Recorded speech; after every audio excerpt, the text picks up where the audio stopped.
ఏంటనేది చాలామంది ఈరోజు సెర్చ్ చేస్తున్నారు. అంటే ఒక క్రైస్తవుడు మరణించిన తర్వాత కూడా క్రీస్తు సువార్త బ్రతికి ఉన్నదని నిదర్శనం ఏంటంటే, ఒకటి చార్లీ, 2 మన ప్రాంతానికి చెందిన తెలుగువారైన ప్రవీణ్ పగడాల గారు. కొన్ని నెలల క్రితం కూడా ప్రవీణ్ పగడాల గారు అనుమానాస్పద రీతిలో మరణించారు. ఆ మరణం తర్వాత కూడా ఆయన ఎక్కడైతే ఆ సభలకు వెళ్ళి దేవుడు వాక్యం బోధించాడో, ఎక్కడైతే ఆయన దేవుని వాక్యం ద్వారా అనేక మందిని దేవుడి వైపు తిప్పారో, ప్రతి ఒక్కరు కూడా ఆయన మరణించిన తర్వాత ఆయన ఏదైతే చెప్పిన వాక్యాలని సెర్చ్ చేయటం బిగిన్ చేశారు. ఆయన వాక్యం చెప్పే రీతి ఎలా ఉంటుందంటే, గతంలో ఆ చరిత్రను జోడించి వాక్యంతో మేళవించి జనాలకి వాక్యం చెప్పేవాడు, జనాలకి బోధ చేశాడు. ఆ బోధ చాలామందికి మనసులకు తాకి అనేక మంది దేవుళ్ళలోకి మార్చబడ్డారు, దేవుళ్ళ రాజ్యానికి వారసులు అవుతున్నారు. మరి ఇలా దేవుడు పరిచర్య చేసే బిడ్డలు ఉన్నట్టుండి హఠాత్తుగా ఎందుకు మరణిస్తున్నారు అంటే వారు గురించి ఆలోచిస్తున్నప్పుడల్లా ఒక వాక్యం బైబిల్లో గుర్తు వస్తూ ఉంటుంది. అపోస్తలుడైన పౌలు గారు ఫిలిప్పీన్స్ సంఘానికి ఒక మాట పత్రికలో రాస్తూ ఒక మాట మాట్లాడతాడు. ఒక మాట ఉంటుంది. ఆ మాట ఏంటంటే 1:21 ఉంటుంది ఫిలిప్పీన్స్ రాసిన పత్రికలో, నా మట్టుకు బ్రతుకుట క్రీస్తే, నా మట్టుకు బ్రతుకుట క్రీస్తే, చావైతే లాభం. హల్లెలూయా. మరి ఈ మాటకి నిజమైన సార్థకత మరణించిన తర్వాత కనపడుతుంది.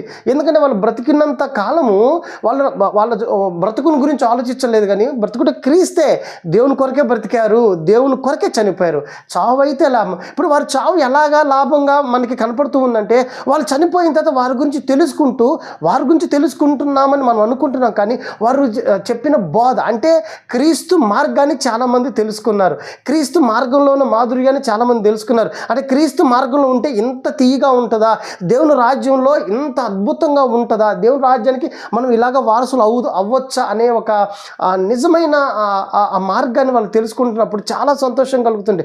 అంటే నా మట్టుకు బ్రతుకుట క్రీస్తే, చావైతే లాభం.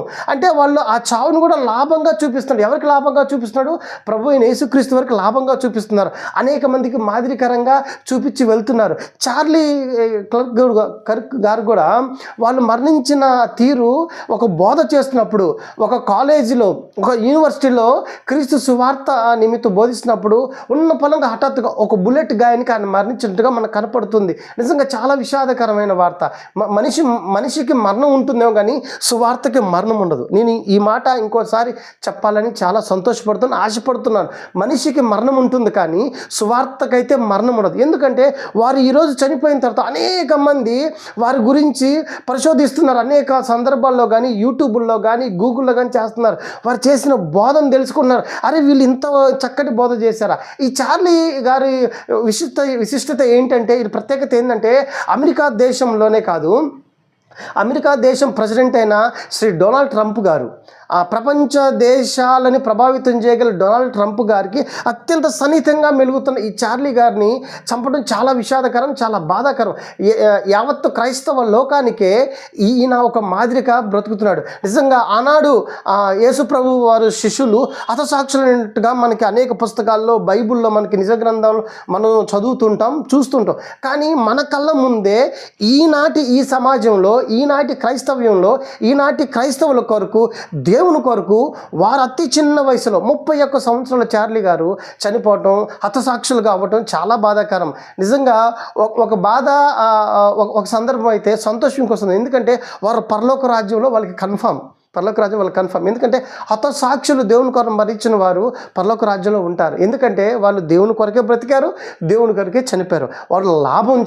వాళ్ళకి లాభం అది ఏంది? చావే వాళ్ళకి లాభం.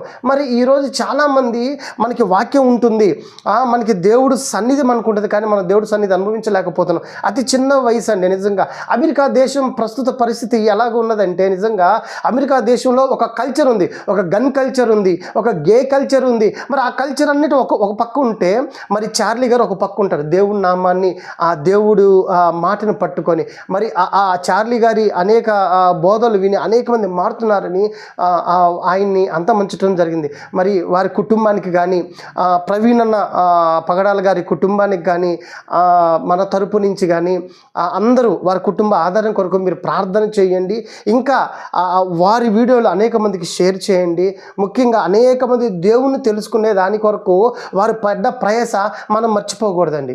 ఈనాటి ఈ సందర్భంలో వాళ్ళిద్దరిని జ్ఞాపకం చేసుకుంటూ వారి కుటుంబాలకి ఆదరణ కొరకు మీరు ప్రార్థన చేస్తారని ఆశిస్తూ, నాకు దేవుడు ఈ పెట్టిన ఈ ఆలోచనని వీడియో రూపంగా నేను మీ ముందు తీసుకొస్తున్నానండి.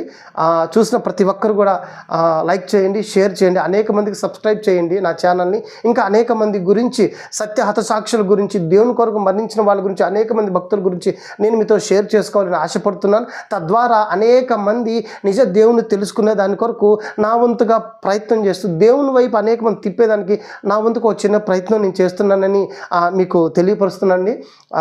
అందరికీ వందనాలు, అందరికీ శుభాలు, యేసు ప్రభు పేరిట శుభాలు తెలియపరుస్తున్నాను. Praise the lord.